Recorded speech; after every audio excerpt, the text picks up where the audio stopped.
그래서 그 좀 체질에 적합한 음식이라든지 면역 시스템 이런 것들이 갑상선에는 되게 중요한데 이 갑상선 항체에 대해서도 원장님께서 좀 아셔야 돼요.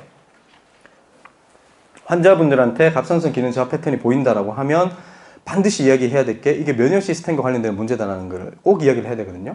환자분들이 또 되게 이제 그 임상에서 그 어떻게 보면 설득을 할 수 있는 민감한 단어가 그러니까 우리 세일즈 할 때 세일즈 단어라는 게 있습니다. 어떠한 특정 단어에 고객이 반응하는지를 잘 관찰하라고 알려져 있는데 의료 분야 쪽에서는 면역이라는 단어죠. 면역이라는 단어. 면역, 면역력, 홍삼, 뭐 면역력 이렇게 알려져 있지 않습니까? 홍경천, 면역력, 논의, 염증. 그러니까 면역과 염증 요 두 개의 단어를 원장님 입에 달고 사셔야 돼요. 계속. 이거는 면역력 좋아지게 하는 겁니다. 염증을 없애는 겁니다. 이런 이야기를 계속 말씀하셔야 되는 거죠. 근데 실제로 갑상선은 이 항체가 이렇게 많이 있는데요. 그래서 그런지 갑상선 질환의 대부분은 자가면 질환입니다. 갑상선 항체 종류도 많습니다. 이 무슨 종류인지까지는 뭐 저희가 볼 필요는 없겠죠. 제가 그냥 보시라고 놔뒀는데 갑상선은 항체가 많아요. 우리가 항체가 하는 역할은 원래는 항원, 외부에서 어떤 나쁜 놈이 들어오면 그런 것들을 인식을 해가지고 적이냐 나쁘냐를 판단을 한 다음에 대응하는 뭐 반응을 제가 항원 항체 반응이라고 하는데 갑상선 항체는 그 자기의 어떤 일을 너무 과잉되게 하거나 너무 안 하면 안 되니까 자기 스스로의 일을 감독할 수 있는 항체를 이렇게 놔두고 있어요. 근데 얘네들이 약간 헷가닥 해버리면 자가면 질환이 발생하게 되는 거죠. 그래서 갑상선 질환의 대부분은 자가면 질환입니다. 이 기억하기 어려우시면 노경 환자 하이소 원장이 갑상선 항진증인데 자가면 질환 걸렸다더라 이렇게 기억하십시오. 제가 걸렸던 그 병 이름이 그레이브스병입니다. 그레이브스병. 노경 환자 하이소 원장님은 그레이브스병에 걸렸었구나. 자가면 질환이구나. 요거를 잘 염두에 두고 젊은 분들 상담할 때는 그레이브스병 이런 그 영어 단어를 그 정확하게 질환명을 언급을 해주는 게 또 되게 좋거든요. 그럼 막 검색을 해본단 말이에요. 그러면 내가 이렇게 되면 큰일 나겠구나. 하면서 약물을 먹을 수가 있죠. 실제로 근데 그레이브스병 자체도 치료가 되게 잘 됩니다. 한의학적 치료도. 그래서 갑상선은 이렇게 다양한 항체가 존재하는 특이적인 구조를 가지고 있기 때문에 자가면역 질환이 호발하기 쉬운 태생적 조건을 갖추고 있다.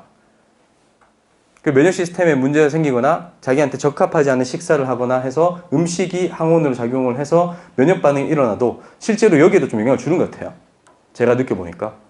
제가 이제 그 소양인인데 닭고기를 먹기만 하면은 눈알이 이렇게 뽑힐 듯이 아프거든요. 근데 갑상선 기능 항진증 그레이브스병의 대표적인 양상이 안구 돌출이지 않습니까? 그 증세가 저는 제 체질에 안 맞는 음식을 먹기만 하면 나타납니다. 그러니까 그 신동본초계인가요? 얘는 뿔을 잡고 이렇게 약재를 먹으면 알았다는데 저는 이제 음식 안 맞는 음식을 먹으면 눈으로 나타납니다. 눈이 막 뽑아져 나올 것 같아요. 사실 눈도 지금 양안이 그래도 거의 정상화됐는데 저기 뒤에 저희 그 후배님도 있으시지만 제가 이제 학생 때 갑상선이나 항진증 그리고서 앓을 때는 양쪽 눈이 엄청 이제 돌출 정도 차이가 많이 났거든요. 근데 이제 한약 먹으니까 그게 들어가더라고요. 진짜 그렇습니다. 동의보감 안문에 돌기정고라는 편이 있거든요. 눈알이 튀어나오는 거예요. 거기 보면 간열을 사하는 약을 써라라고 되어 있길래 그냥 그 보혈지제에다가 사후시킨 약물 막 집어넣고 해서 자음 강화에 조금 변방을 써서 먹었는데 그거 계속 먹으니까 눈이 들어가더라고요. 그래서 자가면역 질환은 두 가지 단어는 또 좀 기억을 해 주십시오. 갑상선 기능 저하증의 자가면역 질환은 하시모토병, 일본 사람 이름이죠. 갑상선 기능 항진증은 그레이브스병, 다른 말로 하자면 바세도우시병. 근데 그냥 그레이브스로 외우십시오. 그레이브스. 바세도우시병은 C라는 단어 때문에 어감이 좀 안 좋아가지고 환자한테 설명할 때 별로 안 좋더라고요. 그레이브스병이 훨씬 더 좀 부드럽기도 하고 환자들이 좀 뭔가 원장을 유식하게 생각을 하는 듯한 그런 느낌을 줄 수가 있기 때문에 이걸로 기억을 하시는 게 좋습니다. 그래서 이런 멘트들이 중요하죠. 갑상선 기능 저하증에 갑상선 기능 저하증 왔다. 환자분이 왔다. 항진증 왔다. 이거 약 먹고 있는 사람들 되게 많지 않습니까? 이럴 때 갑상선 기능 저하증이면 하시모토병인데 갑상선 기능 항진증이면 그레이브스병인데 혹시 진단 받으셨어요? 이런 걸 꼭 물어보셔야 돼요. 왜냐하면 다 안 받았다 하거든요. 이건 왜냐하면 항체를 검사하는 건데 대부분이 이쪽이다 보니까 양방에서는 그냥 항체 검사를 안 해버려요. 세일즈의 엄청 중요한 원칙 중에 환자가 기대하거나 알고 있는 원칙, 알고 있는 정보 플러스 알파를 조달하는 게 있거든요. 그래서 이런 단어 하나만 딱 알려줘도 환자들은 검색을 해봅니다. 항체, 와, 뭔가 면역 문제. 나는 그냥 단순히 갑상선 수치 올라간 줄 알았는데 와, 내 면역이 문제가 생겼구나. 이런 것들은 그레이브스병과 하시모토병을 검색을 해야 나오거든요. 네이버에서. 그냥 갑상선 하층 치면 저하층 치면 수치만 나와요. 수치 이야기만 나오고 뭐 증상이 나오는데 그게 아니고 요 병명을 치면 반드시 자가 면역 질환으로서 이렇게 나오기 때문에 면역이라는 단어가 들어가면 환자들이 굉장히 경각심을 가집니다. 그래서 이 단어를 추천한다. 이거 원장님께서 기본적으로 알고 계시면 되게 좋습니다. 그래서 이러한 이제 면역 시스템을 정상화시킨 치료에 있어서는 당연히 한의학 치료가 굉장히 유효하니까요. 이 부분을 명확하게 딱 인지를 하시고 환자분들한테도 강력하게 말씀을 하셔야 됩니다. 실제로 되게 효과가 좋은 것 같아요. 한방 치료가. 진짜 기능저하증에는 뭐 기혈을 보호하는 약물, 뭐 보기제 이런 약도 되게 효과적인 것 같고요. 뭐 기능 항진증 같은 경우는 음허 화동에 준하는 어떤 양상의 처방들을 사용을 하면 되게 빨리 떨어진 것 같아요. 양약도 빨리 줄일 수가 있고요. 사실 뭐 호르몬 질환은 뭐 스테로이드 제제도 마찬가지고 뭐 사실 당뇨병도 마찬가지지만 빠르게 호르몬제를 끊어야 스스로 생산해내는 호르몬을 정상화시킬 수 있지 않습니까? 그래서 이런 부분들도 빠르게 끊고 한약 먹으면서 약물을 빠르게 이렇게 테이퍼링을 시켜주는 게 환자분한테도 훨씬 유리하거든요. 그래서 뭐 이런 것들은 넘어갈게요. 갑상선 기능 저하증은 저는 기허, 양허의 개념에 속한다. 등호가 아닙니다. 이런 거 등호해버리면 되게 싫어하시는 원장님들 많으시더라고요. 예. 그래서 이퀄은 아니지 않느냐. 예, 저도 이퀄이라고 생각 안 합니다. 한의학에서 기허, 양허의 개념에 속한다. 이 속한다 여기에 좀 집중해 주시고요. 예. 한 번씩 이렇게 그 양방 얘기를 많이 하니까 제가 막 양방을 되게 좋아한다라고 좀 잘못 오해하신 분도 있으셔가지고 저는 그게 아니고 오히려 한의학 되게 빠돌이 수준이거든요. 저희 같이 한 7, 8년 공부했던 후배가 오늘 저기 뒤에 그냥 구경하러 왔는데 잘 알 거예요. 막 맨날 동의보감 좋은 보고 맨날 뭐 진짜 뭐 새벽 4시까지 동의보감 보고 있으면은 저 친구 와가지고 뭐 치킨 사주고 자기는 과일 마치고 와갖고 치킨 사주고 가고 뭐 이런 것들 반복했었는데 이러한 그 한의학적 조문을 굉장히 사랑합니다. 근데 이거를 좀 현대적으로 먹고 살려고 하니까 어떻게 그러면 환자들한테 설득을 할 거냐라는 측면에서 양방내과학을 갖고 왔다 이렇게 보시면 되고요. 이 증세들, 이 뭐 갑상선 기능 저하증과 똑같지 않습니까? 숨이 찬다. 아까 전에 제가 호흡 이야기 했지 않습니까? 말하기 귀찮고 움직임도 힘이 없다. 뭐 식은땀도 날 수도 있고요. 체형은 뚱뚱해진다. 얼굴은 붓는다. 음식을 먹어도 소화를 못 시킨다. 머리카락이 마르고 탈락된다. 이런 증세들은 뭐 갑상선 기능 저하증에서 진짜 실제로 나타날 수 있는 증세라는 걸 확인할 수가 있죠. 그래서 이거를 딱 띄워두고 환자한테 이야기를 해야 되는 겁니다. 기혈증의 기본적 증세가 이렇습니다, 어머님. 이 양방에서 말하는 갑상선 기능 저하증 그대로이지 않습니까? 라고 이야기를 해야 되는데 그대로라고 말을 하기에는 좀 빠진 게 많죠? 안 그렇습니까? 그래서 그대로 보기 위해서 이렇게 제가 지금부터는 조문을 또 볼 거예요. 갑상선 기능 저하증에 유발되는 극심한 피로와 관련되는 것은 뭐 아시다시피 양허증, 기허증의 대표적인 증세로 나타나 있죠. 기운 없다, 지속적으로 피곤한 느낌이다. 이거는 뭐 호흡 소기, 나어, 언어, 동작, 무력 이런 거랑 관련이 될 거고요. 이것뿐만 아니고 비허즉, 비기허즉, 사지불용, 뭐 사지불수, 무기이동, 사지불용, 오장불안, 사지권태 이런 것들에 해당을 하겠죠. 그래서 갑상선 기능 저하증과 양허증, 기허증의 증세가 일치한 것을 1차적으로 확인할 수가 있고요. 가장 기본적인 증세죠. 그리고 갑상선 기능 저하증에서 나타나는 대표적인 현상이 추위에 비정상적으로 민감해진다. 추위를 많이 탄다. 체온이 저하된다, 실제로. 이러한 증세가 점진적으로 발생합니다. 이거는 저희가 쓴 글이 아닙니다. 네이버에 나와 있는 거를 그냥 일부러 붙인 거예요. 이런 부분들을 그러면 동의보감에서 기허와 양허에 나와 있는지를 보자라는 거죠. 뭐 양허 즉 외한 뭐 이렇게 나와 있죠. 이거 말고 기허 즉 실냉이라 해서 그런 조문도 있습니다, 실제로. 그리고 갑상선 기능 저하에서 유발되는 부종 현상에 대해서도 뭐 형비, 면부, 얼굴에 부종이 생긴다 이런 이야기를 똑같이 하고 있고요. 근데 이것만 가지고 보기에는 또 조금 약한 느낌 있죠. 그래서 동의보감 부종문에 비기허 부종이 있죠. 보중치습탕. 네. 보중치습탕은 보중익기탕의 변방이죠. 그 보중익기탕 구조하고 너무 달라가지고 변방 아니다 라고 생각할 수가 있는데 이 단계 처방에 보중익기탕의 변방이란 말이 실제로 조문에 나옵니다. 그래서 보중익기탕이 기허에 쓰는 약물이지 않습니까? 그래서 기허로 인한 부종에 사용하는 게 바로 보증치습탕이고, 이것은 갑상선 기능 저하증을 기허라고 보고 부종은 부종이라고 볼 때 정확하게 등치가 되는 설명임을 확인할 수가 있다는 거죠. 자, 그리고 갑상선 기능 저하증에서 유발되는 체중 증가, 혈중 중성 지방 증가, 이거 동의보감에서 어떻게 얘기하고 있느냐? 이거 동의보감, 이게 신병편인지 변칙편인지 제가 헷갈리는데, 비인, 뚱뚱한 사람은 기허생한, 일단은 기허하니까 생한한다. 아까 전에 말씀드렸다시피 추위에 민감해진다, 체온이 실제로 떨어진다, 기초대사량이 저하된다. 요까지는 앞에서 본 조문인데, 뒤쪽에 있죠. 한생습, 습생담. 습을 만들고 담음을 만든다. 한의학적으로 습담이라고 하는 것을, 물론 이제 습담이 우리가 고콜레스테롤 혈증하고 막 완전히 등치한다 이렇게 볼 수는 없지만 뭔가 이 찌꺼기 같고 뭐 그렇지 않습니까? 사실. 그래서 이건 충분히 고지혈증, 중성지방이 증가된 형태하고 연관시켜서 생각을 해볼 수가 있다는 거죠. 그리고 형비이, 비만이 된다. 이런 것들이 다 나오고 있습니다. 양허증과 기허증에서 체중이 증가한다. 식욕이 별로 없음에도 불구하고. 기허증이 식욕이 없잖아요. 동의보감 음식상 쪽에 봐보면 비위기허증은 식욕이 없는 것이 특징적인데, 그걸 연결을 해보면 지금 나와 있는 갑상선 기능 저하증에 식욕이 없음에도 불구하고 체중 증가를 그대로 설명을 할 수가 있다는 거죠. 그리고 갑상선 기능 저하증의 증세 중에 피부와 모발의 건조증과 탈모가 나옵니다. 이게 그대로 동의보감에 나오는 거죠. 한 동의보감에서는 우리가 기허증이라든지 폐허증 이런 쪽에 탈모가 있는지를 살펴보면 되겠죠. 보면 허선문 중에서 오로편 중에서 폐로증에 보면 극즉 모초 진고, 모발이 이렇게 바짝 마른다, 진액이 말라버린다 이런 것도 있고요. 그 다음에 허선문의 폐손증에서는 피취이모락이라고 해가지고 피부가 굉장히 건조해진다와 모발이 탈락한다가 동시에 나옵니다. 피부와 모발의 건조증과 탈모가 갑상선 기능 저하증의 대표적인 양상인데, 동의보감에도 기허증, 폐기허증에 나타난다 이렇게 보시면 되는 거예요. 처방은 팔모탕을 쓰는 거고요. 그래서 이거 똑같은 이야기네요. 네, 넘어가도록 하겠습니다. 이것도 똑같은 이야기네요. 그죠? 피부와 모발의 건조증, 이거는 허손증이 나온다 이런 이야기고요. 자, 그리고 심박수 저하.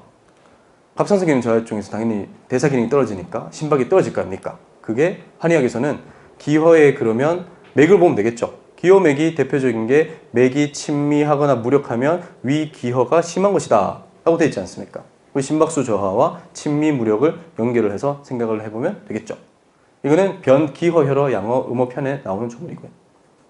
그러니까 이런 조문들이 막 엄청 흩어져 있는 거예요. 지금 제가 1대1로 매칭을 하기 위해서 찾아낸 조문만 찾아낸 동의보감의 문만 하더라도 막 엄청 여러 편을 막 조합을 하다 보니까 이게 딱 떨어지는데, 사실 한 파트만 봐서는 이게 이제 합치가 안 되니까 원장님들한테 그냥 나는 갑상선 기능 저하를 나는 한의학에서 양어기호라고 생각한다 이렇게 이야기를 해버리면, 결론만 이야기를 해버리면 무슨 그런 양어기호가 그런 개념은 전혀 아닌데 훨씬 포괄적인 개념인데 그런 이야기를 하느냐 이렇게 말씀을 하시는 거죠.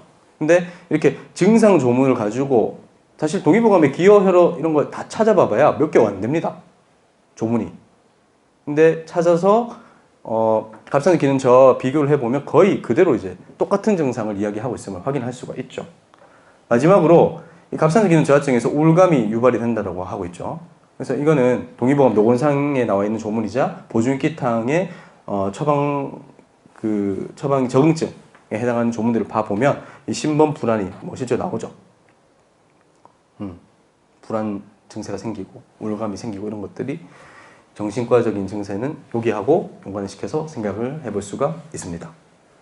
그래서 이렇게 이제 관찰을 해보면 거의 다 할 수가 있다. 변비 생긴다. 식욕 없는 건 아까 제가 말씀을 간단히 드렸는데 제가 조문으로도 넣어놨네요. 이건 당연한 내용이니까. 변비가 중요한데, 그 변비가 보통은 이제 우리가 그 변비라고 하면은 음혈을 진액을 이렇게 보충하는 화혈 윤장탕이나 당기 윤조탕이나 이런 윤장환이나 아니면은 소풍 순기원이나 이런 쪽 처방들을 써서 여기를 촉촉하게 만들어줘야 대변이 소통이 될 것 같고, 설사하는 패턴 같은 경우는 설사를 하니까 보증기탕을 왠지 쓰고 가자나 육두고 이런 것들로 수삽제를 써가지고 설사를 그치게 해야 될 것 같다 이렇게 생각을 하시는데, 신기하게도 변비도 위허에 의해서 그리고 허비자, 기아라고 해서 기허에 의해서도 유발될 수 있음이 나타납니다. 위에 있는 변비라는 항목하고 아래쪽에 있는 식욕이 없음에도 불구하고를 딱 이렇게 조합을 했죠. 이렇게 하면은 불능 음식 그리고 위허 이비, 불능 음식을 못 먹으면서 변비다라는 게 나온다. 뭐 이런 개념입니다. 이 프레젠테이션은 저희 부원장님이 아주 센스 있게 이렇게 만들어 주셔가지고. 네. 그리고 갑상선 기능 저하증에서 아주 많이 나타나는 게 목이 쉬거나 허스키한 목소리죠. 이 목이 쉬거나 허스키한 목소리, 이게 동의보감 성문에 실제로 기호에 의해서 나타나는지를 꼭 확인을 하셔야 되는 거죠. 그럼 성시증에 보면 실제로 막 애를 너무 용력 막 힘을 너무 많이 쓰고 이래가지고 성시증이 생기는 거는 기허, 위랭, 기허하고 위랭이 되게 심해진 것이다. 이렇게 해서 약간 양기 허증과 관련해서 설명을 하고 있습니다.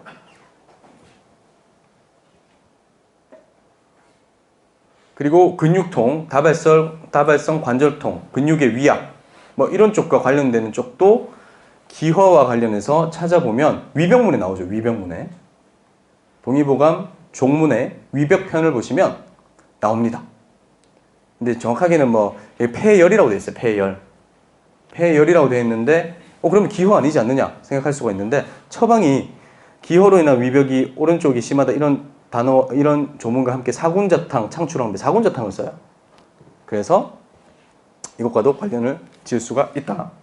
그러니까 기여해서 근육에 문제가 생긴다, 힘이 풀린다. 이런 증세도 동의보감에서 언급을 하고 있다는 게 핵심이고요. 그리고 두통, 뭐 새로운 두통이라고 되는데 동의보감에서 뭐 새로운 두통 이렇게 표현되어 있지는 않지만 기호 두통이 있다는 거죠. 기호 두통. 기가 허해서도 두통이 생긴다. 이때는 태양혈 부위가 통증이 심하다. 근데 뭐 태양혈 통증이 없어도 이런 갑상선 기능 저하증 패턴들, 로우 신드롬, 로우 T3 신드롬 패턴들이 보이면서 머리 아프다 하면은 기호두통으로 진단을 내리면 되겠죠. 여기에 쓸 수 있는 처방은 뭐였을까요? 보중익기탕을 써도 되는데 보중익기탕에다가 두부 인경제를 가감한 처방이 있습니다. 바로 순기화중탕이라는 처방이죠. 그래서 이럴 때는 순기화중탕을 정확하게 딱 써주면 제일 낫죠. 그래서 이런 것들은 제가 나중에 표로 다 정리를 해놨으니까 보시면 되고요. 그리고 뭐 근육에 저기 잘못 나와 있네요. 기억력 혹은 집중력 장애네요. 기억력 혹은 집중력 장애. 아까 건망증 이야기할 때 제가 말씀드렸죠. 건망증이 특이적으로 경계정충과 다르게 갑자기 인삼이 막 들어가기 시작한다는 거. 그래서 이것과 연관을 시켜서 생각을 해볼 수가 있다는 거죠. 그리고 이제 갑상선 기능 저하증에서 흔히 월경장애가 오거든요. 월경장애가 초기에는 월경가다. 한참 진행이 되면은 무월경 이렇게 되는데 이게 되게 재밌어요. 이 두 가지가 다가 동의보감에 나온다는 게 핵심입니다. 갑상선 기능 저하증의 초기에는 월경이 과다하다가 그 증세가 계속 돼버리면 월경이 감소하거나 무월경이 된다고 되어 있는데 이와 연관된 한의학적 근거 좀 더 살펴보도록 하겠습니다. 그러니까 포문에서 봐야겠죠. 포문에서 과연 기허하면 월경다 이런 단어가 있는지를 봐야겠죠. 보시면 있어요. 월경 부조문인데 월경 부조 한데 다 하면 기허야라고 나와 있습니다. 이 부분은 갑상선 기능 저하증의 초기 패턴의 월경이 증가되는 양상과 연관시켜서 생각해 볼 수가 있겠죠. 그리고 조금 이렇게 많이 진행이 돼 버리면 아까 그 기호가 많이 진행이 돼 버리면 완전히 이제 무월경이 된다고 했는데 그게 이제 통혈치법편에 보면 특이하게 보중익기탕을 써가지고 혈고경단, 위약으로 인한 혈고경단을 주체하는 조문이 나옵니다. 위약이 뭐 비위허약인 거니까 결국에는 비위기허로 볼 수 있겠죠. 처방도 보중익기탕을 쓰고 있고요. 여기에 뭐 물론 보중익기탕 자체에 당귀가 들어있긴 하지만 어찌됐든 간에 보중익기탕을 메인 처방으로 한다는 게 특징적입니다. 그럼 이렇게 보면 갑상선 기능 저하증하고 지금 한의학 그 양호증 기호증하고 거의 증세가 일치하지 않습니까? 여기에 추가해서 이야기를 해드려야 되는 게 바로 미토콘드리아인데요. 이 미토콘드리아가 이렇게 생긴 거잖아요. 이 세포 안에 있는 애인데 얘가 되게 또 중요하죠. 얘가 우리 몸속의 모든 세포에 존재하는 에너지 생산 공장, ATP를 만들어내는 공장이고 굉장히 한의학적 개념이 나오거든요. 여기에서. 이게 무슨 한의학이냐, 미토콘드리아가. 말도 안 된다 생각할 수가 있는데 돼 있잖아요. 우리가 먹는 음식, 탄수화물, 지방, 단백질을 통해서 우리가 호흡을 통해서 받아들이는 산소, 결합을 시켜가지고 크랩스 회로를 막 돌려서 ATP라는 에너지를 만들어낸다 라고 하는 게 미토콘드리아의 기능이잖아요. 이게 완전 이제 한의학적인 내용이죠. 음식을 먹는다. 비위기, 비기위기. 호흡을 한다. 산소를 받아들인다. 폐기. 합쳐져서 ATP를 형성한다. ATP가 원기, 에너지니까. 이렇게 하면은 비위하고 폐가 되게 비위기혈증과 폐기혈을 합치면 원래 기혈증의 모든 조문이 나오게 되는, 도출이 되게 되는데 그거와 연관시켜서도 딱 말이 맞아 떨어짐을 알 수가 있다는 거죠. 그래서 이 미토콘드리아는 갑상선하고 관계가 되게 많죠. 아까 제가 뭐 갑상선 이야기하면서 막 이야기를 했는데 갑상선 호르몬이 미토콘드리아의 수와 크기, 활동성을 증가시킨다. 이렇게 말씀드렸고요. 자, 그러니까 그럼 티록신 쪽, 갑상선 쪽은 멀쩡하다 이거죠. 완전히. 문제가 전혀 없는데 T3, RT3도 별로 없고 문제가 없는데 이 미토콘드리아 자체에 문제가 있어도 약간 갑상선 기능 저하증과 같은 그런 증세들이 나타날 수가 있다는 것이 핵심입니다. 그것이 여기 나온 내용이죠.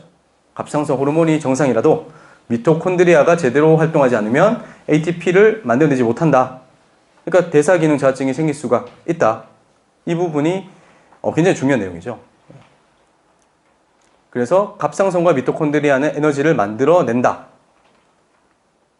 그래서 양어증, 기여증이 갑상선 기능 저하뿐만 아니고 미토콘드리아의 기질 저하증하고도 연관을 시킬 수가 있다는 거예요.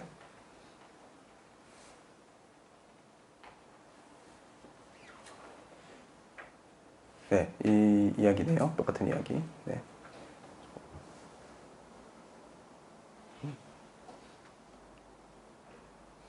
그래서 갑상선 호르몬 분비 저하 자체로 인해서 문제가 될 수도 있지만 갑상선 호르몬을 활용하는, 그래서 ATP를 생산해내는 이 세포 단위에서의 문제로 인해서 미토콘드리아 자체의 문제로 인해서 얼마든지 우리가 흔히 말하는 피곤함, 그리고 기혈증, 양어증의 증세들이 나타날 수가 있다는 것이 되게 중요합니다.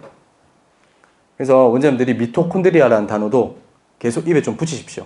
환자분한테 이야기할 때 미토콘드리아 이야기를 하면 미토콘드리아 관련된 내용들도 엄청나게 이제 미토콘드리아 치기만 해도 막 약사가 인터뷰했고 의사가 인터뷰했고 내용이 쫙 나옵니다. 미토콘드리아 기질 저하증에 대한 이야기가. 그래서 이게 중요하고 아까 제가 다 말씀드렸던 내용이네요. 그래서 이럴 때 미토콘드리아 기질 저하증에 의해서 갑상선 기능 저하증이 생길 때 이럴 때도 잘 모르고 양방의사들이 T4 호르몬제를 투여를 해버리면 RT3가 높아지고 실질적인 치료는 이루어지지 않을 가능성이 높다. 되게 중요하죠.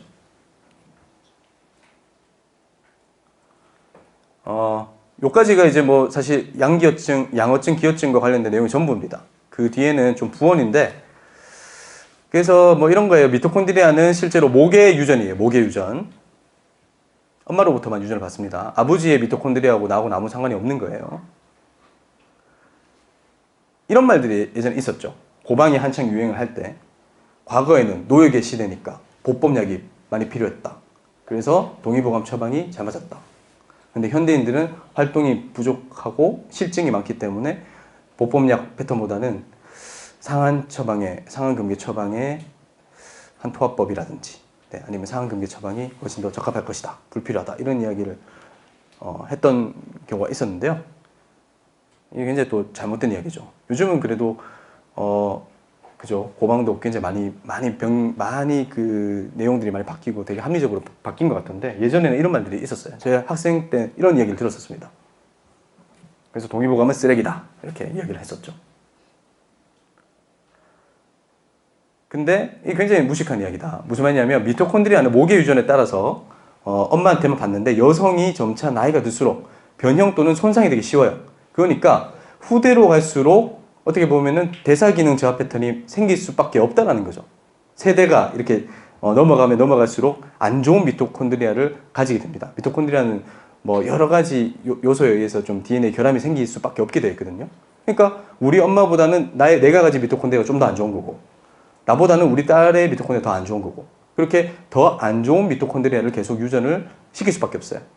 근데 안 좋은 미토콘드리아를 유전하는 거와 비례해서 의학 기술이 진보되기 때문에 질병은 오히려 별로 발생하지 않는다. 이런 식으로 인류학자 중에서 이야기하는 사람도 있더라고요. 그래서 이 현대인들일수록 오히려 그러니까 동의보감 시대 때 보기지제가 유용했고 요즘은 유용하지 않다 이런 개념이 아니고 오히려 지금 세대가 계속 거듭됐기 때문에 미토콘드리아 DNA 자체의 결함은 훨씬 저희가 이제 많을 거란 거죠. 그렇기 때문에 미토콘드리아 기능을 강화할 수 있는 보법 위주 치료가 오히려 현대인들일수록 더 유효할 수 있다. 이 부분을 이제 저는 좀 강조해서 말씀을 드리고 싶습니다. 이거는 그러니까 뭐 환자들한테 이야기할 내용은 아닙니다. 그래서 어찌됐든 결론적으로 갑상선, 부신, 미토콘드리아 이런 쪽에서 호르몬 레벨을 조절을 하는 것이 바로 한의학의 기혈 음양 변증과 처방에 해당한다. 자신감을 갖자. 우리가 하는 한의학은 위대하다. 양방 애들 이상한 짓 하는 것보다 우리 치료가 훨씬 더 안전하면서도 효과적이다. 그런 이야기입니다. 예, 이거는 뭐 제가 그냥 기허가 무엇이냐에 대해서 설명하는 거예요. 똑같은 내용이죠. 앞에서 봤던 거. 굳이 뭐 말할 필요가 없는 것 같아요. 소화기능의 저하, 비위기허, 폐기허와 비위기허죠. 폐호흡기계 저하도 기허다. 그래서 뭐 동의보감의 조문에 보면 단기증, 소기증, 말을 오래 하면 피곤해한다 이런 것들이 산소를 충분히 미토콘드리아로 받아들이지 못하는 상황하고 연관을 시킬 수 있다. 뭐 이런 내용입니다. 예. 그래서 아까 말씀드렸던 것처럼 크랩스 회로 산소 플러스 탄수화물, 지방, 단백질을 에너지원으로 사용을 해서 크랩스 회로가 돌아가면 ATP가 형성된다. 32에서 38 ATP인가요? 그렇죠. 예. 그래서 이거를 한의학에서는 폐기, 비위기, 원기 이렇게 이야기를 하고 있는 것이다. 그래서 기혈은 무엇인가? 기혈은 ATP의 형성이 원활하지 못하는 상태 전체를 포함한다. 갑상선 기능 저하든 뭐 세포에서 못 만들어내든 간에 에너지가 허하다. 이게 기허다. 이렇게 볼 수가 있겠죠. 그리고 영양 섭취가 제대로 이루어지지 않는 상태도 비위기허다. 호흡이 원활하지 못한 상태도 소기, 뭐 단기 등의 폐기허다. 이렇게 보시면 될 것 같아요. 이것도 뭐 양어즉 기허야. 뭐 이것도 넘어가겠습니다. 이건 별로 중요한 내용이 아닌 것 같아요. 네. 그래서 뭐 이런 내용들. 그래서 우리가 정말 잘 치료할 수 있는 분야가 지속적으로 피곤한데 갑상선 수치상 이상이 없다라는 분야를 한의학에서 엄청난 강점이 있다. 특히 보기약이 여기에 작용을 한다는 것을 다시 한번 말씀을 드리고 싶고 환자분한테도 강력하게 좀 말씀해 주세요. 실제 양방에서는 로우 T3 신드롬 치료법이 전혀 없다. 미토콘드리아 기질 저하를 막을 수 있는 방법도 없다. 한의학에서는 이와 같은 상황에 적용할 수 있는 치료법을 굉장히 구체적으로 서술하고 있다. 그 조문들만 다 모아도 진짜 뭐 기혈 변증 조문만 제가 이제 그냥 A4용지만 A4로만 쫙 정리를 다 해도 진짜 한 100몇십 쪽이 나오더라고요. 처방을 다 해설하고 이렇게 해보니까. 그리고 결론적으로는 갑상선과 부신은 밀접한 관련이 있다. 앞에서 계속 살펴봤지만. 그래서 부신의 기능 저하는 갑상선에 영향을 미친다. 그리고 갑상선도 부신에 영향을 미친다. 서로서로 영향을 미친다.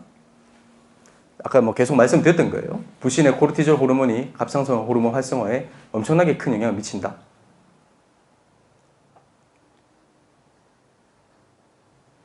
그래서 부신 기능이 떨어지게 돼버리면 갑상선 호르몬 활성도도 떨어지고 TSH 생성도 줄어든다.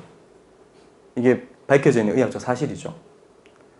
그래서 갑상선 기능 저하증은 어찌됐든 부신피로 증후군 이 두 가지가 굉장히 증상을 공유하는 것도 많고 자기들끼리 막 시너지 역할을 할 때도 있고 자기들끼리 막 서로서로 나도 안 좋은데 니도 좋지 마라 막 이렇게 해갖고 서로서로 나쁘게 만든 경우도 있고 그렇습니다. 그래서 양기혈을 갑상선 기능 저하로 보고 음혈혈을 부신피로 증후로 봤을 때 한의학에서 음양구어나 기혈구어를 이야기를 많이 할 수밖에 없는 이유가 여기에 있다는 거죠. 갑상선 기능과 부신피로가 동시에 오는 상황이 그만큼 많다는 거죠. 그래서 최종적으로 말씀을 드리자면 음양구어, 기혈구어는 부신피로 증후군의 고갈기에 해당한다 이렇게 보시면 되겠죠. 아까 제가 부신피로 증후군의 고갈기에서는 부신피로뿐만 아니라 갑상선 기능 저하도 동반된다라고 제일 처음에 말씀을 드렸었거든요. 기억을 하실 수도 있고 안 하실 수도 있는데 그래서 뭐 팔물탕 구조에다가 육계 부적까지 넣어주면 더 좋다 이런 이야기도 말씀드렸었죠. 십전대보탕 이런 걸 써야 되는 상황이죠. 그래서 저희가 이제 그 갑상선 호르몬과 부신 호르몬은 제가 원장님 우리 부원장님들한테 이야기를 할 때는 마치 핸들을 잡는 양손처럼 상호작용한다 이렇게 비유와 은유를 하고 있습니다. 비유와 은유도 되게 중요한데 그것도 좀 이따 설명드릴 건데 밀턴 에릭슨이라고 굉장히 유명한 최면 심리학자. 그분의 그 내용을 봐보면 뭐 5단계의 뭐 법칙도 있지만 비유와 은유, 스토리텔링을 엄청나게 활용을 많이 하고 있다고 알려져 있거든요. 그래서 상대방을 설득하거나 최면을 걸거나 심리학적으로 이렇게 빠르게 이렇게 다가갈 때는 비유와 은유, 스토리텔링이 되게 중요하기 때문에 이런 것들도 저희가 많이 활용하는 편입니다. 환자분들한테도. 그래서 사실은 이제 코르티졸하고 갑상선 호르몬 같은 경우는 이 어떤 세포의 수용체, 유전자 수준에서 진짜 서로 협조해서 시너지 작용을 굉장히 많이 갖는다고 알려져 있어요. 그러니까 진짜 하나만 돌릴 거냐, 두 가지만 돌릴 거냐의 개념이다 이렇게 보시면 돼요. 그래서 부신 코르티졸 수치의 불균형이 있는 경우는 정상적인 갑상선 수치를 가지고도 갑상선 질환들이 나타나게 될 수가 있고요. 코르티졸은 이제 갑상선 호르몬이 더 효율적으로 대사 활동을 할 수 있도록 도와준다. 이렇게 생각하시면 될 것 같아요. 부신 호르몬이 갑상선의 그 기능들을 도와준다. 그래서 이제 뭐 코르티졸 수치가 낮을 때는 뭐 당연히 갑상선 호르몬이 잘 안 만들어지겠죠. 그래서 갑상선이 에너지를 만들고 대사 활동을 하는데 효율성이 떨어지게 되는 거고요. 반대로 코르티졸 수치가 너무 높으면 이때도 갑상선이 제대로 작용하지 못하게 합니다. 제가 아까 전에 완전 초반에 코르티졸은 이 세포 단위에서 호르몬의 저항성을 만드는 데 이야기를 했는데 마찬가지로 갑상선에 대해서도 마찬가지거든요. 세포가 갑상선 호르몬을 제대로 받지 못하도록 이렇게 저항성을 만들어 버린 거예요. 그래서 코르티졸이 너무 높아지게 돼버리면 실제 필요한 수준보다 더 많은 호르몬들이 유발되게 되는 거죠. 그래서 갑상선 호르몬 과잉, 갑상선 항진을 유발할 수가 있어요. 코르티졸이 너무 높아지면 이런 것들을 갑상선 저항이라고 얘기를 하거든요. 이 부분이 되게 중요하죠. 코르티졸이 너무 높아지면 갑상선 항진이 유발된다. 제가 애초에 초기에 말씀드렸던 부신피로 증후군의 초기 단계에서는 갑상선 항진이 동반될 수 있다는 게 이 부분 때문입니다. 그래서 다시 한번 말씀을 드리자면 스트레스로 인해서 코르티졸 증가하는 것을 음혈허다라고 볼 수가 있고요. 이로 인해서 갑상선 기능이 항진되는 상황을 화동이다 라고 말씀을 드릴 수가 있습니다. 그래서 이 정도를 이제 정리를 하고 나면 우리가 한의학에서 기어혈을 정확하게 변증해서 치료하는 것들이 갑상선 호르몬하고 부신 코르티졸 호르몬을 충분히 조절할 수 있는 것이구나 라는 생각이 좀 들지 않습니까, 원장님? 네, 안 되나요? 네. 왜냐하면 실제로 우리가 이제 호르몬을 진단을 해서 치료할 때도 이렇게 하시면 되는 거고요. 그리고 증후군 수준에서도 환자들이 체크한 내용들이 다 실제 갑상선 기능 저하증 증후군에 관련된 문항과 실제 부신피로 증후군에 관련된 문항, 그리고 동의보감의 기어혈로 조문들을 모아놓은 거기 때문에 일치할 수밖에 없게 되어 있거든요. 그래서 사실 어떤 보약 쓰는 패턴에 있어서는 굉장히 좀 쉽게 처방이 가능하다고 보시면 되죠. 기어냐 혈어냐 이 문진표만 쫙 체크된 것만 원장님께서 정확하게 보셔도 내가 기어약을 써야 될 것인가, 아니면은 혈어약을 써야 될 것인가, 아니면은 기혈 구효약을 써야 될 것인가를 쉽게 판단할 수가 있다. 이렇게 생각하시면 될 것 같습니다.